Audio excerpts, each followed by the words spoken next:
I'm thinking of right now. I guess how old was I then? I was 19 years old.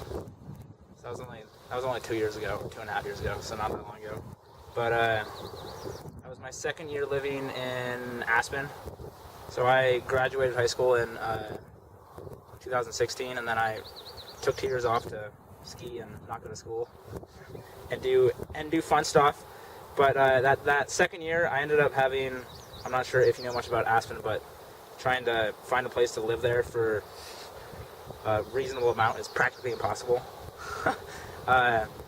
But I ended up finding a little place that I called the Hobbit Hole that I lived in for the whole year, which was, I think the total was, it was 140 square feet.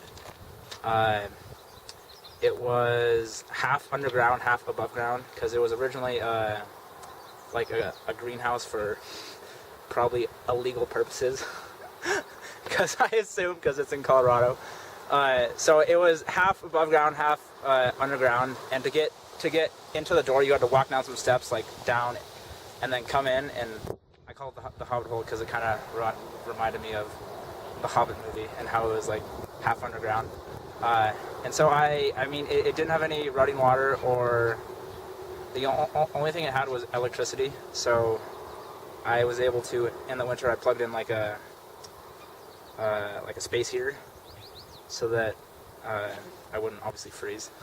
And then for running water, I had this giant 5-gallon bucket on top, which was attached to a hose, which went down into a sink, and then underneath the sink was another 5-gallon bucket. And what I would do is I would fill up the bucket on top, and then whenever I needed water for like dishes or anything, I would run the thing, and then it would come all the way down to the bottom, and then I'd have to dump that bucket out and then refill it up. Which, I mean, it seems a little bit impractical, but it worked. It served its purpose. And so I ended up living there for the entire, I guess that was 9 months. So yeah, that would no 10. So that was July through April of the next year, however many months that is, I forget. I mean, and then I also ended up renovating the whole thing, because initially when I lived there, there was nothing but just wood floor, and I mean 140 square feet, like 2 of these cars, so it's not very big. So I ended up building a bed with my dad that was was built up, and then it had stuff underneath so that you could like put stuff and store stuff.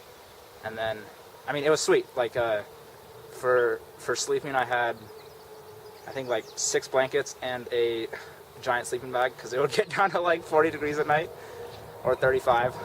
But anyway, yeah, that's my one story that I'm thinking of. What is your name again? Ari.